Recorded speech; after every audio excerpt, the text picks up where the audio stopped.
रात के लगभग 12 बजे थे। गांव के एक छोटे किराना दुकान के मालिक निताई काका दुकान बंद करके घर चले गए। सुबह जब वे दुकान पर पहुंचे तो देखा कि दुकान का ताला टूटा हुआ है। काका के होश उड़ गए। वे दौड़कर दुकान के अंदर गए और देखा कि कैश बॉक्स खुला हुआ है। उन्हें लगा कि आज सब कुछ लूट गया, लेकिन जब उन्होंने पैसे गिने तो हैरान रह गए। जहां 5,000 रुपये होने चाहिए थे, वहां 6,000 रुपये थे। क्या चोर गलती से पैसे छोड़ गया था? यह खबर पूरे गांव में फैल गई। पुलिस आई, पड़ोसी आए, सभी हैरान थे, लेकिन कोई भी कुछ समझ नहीं पाया। कुछ दिनों बाद निताई काका को कैश बॉक्स के नीचे एक कागज मिला। उसमें लिखा था, काका, मैं चोरी करने आया था, लेकिन आपकी दुकान की दीवार पर लगी एक तस्वीर देखी।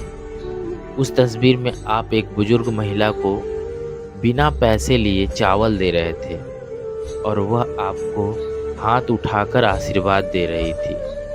और नीचे लिखा था, जो इंसानों की मदद करता है, भगवान उसे किसी न किसी रास्ते से उसका फल जरूर लौटाते हैं। मैं उस बुजुर्ग महिला को जानता हूँ, वह मेरी माँ है। उस दिन अगर आपने उन्हें चावल न दिया होता तो हम भूखे ही सो जाते।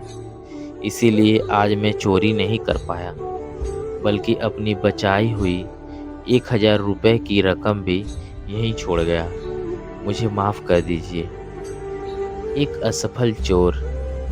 पत्र पढ़कर निताई काका कुछ पल के लिए बिल्कुल शांत हो गए। 1 साल बाद गांव के बाजार में एक युवक ने कपड़ों की नई दुकान खोली।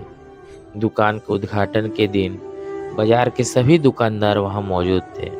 उसी दिन वह युवक सबके सामने आया और निताई काका के चरण छूकर प्रणाम किया। निताई काका उसे पहचान नहीं पाए। युवक मुस्कुराकर बोला, काका, मैं वही असफल चोर हूँ। चारों ओर सन्नाटा छा गया।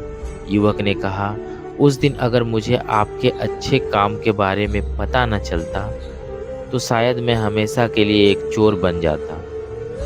आपने बिना जाने ही मुझे चोर बनने से बचा लिया। निताई काका की आंखें नम हो गई। उन्होंने बस इतना कहा, बेटा, कोई भी इंसान जन्म से बुरा नहीं होता। हालात उसे गलत रास्ते पर ले जाते हैं, लेकिन कभी कभी किसी का एक अच्छा उदाहरण उसकी पूरी जिंदगी बदल देता है।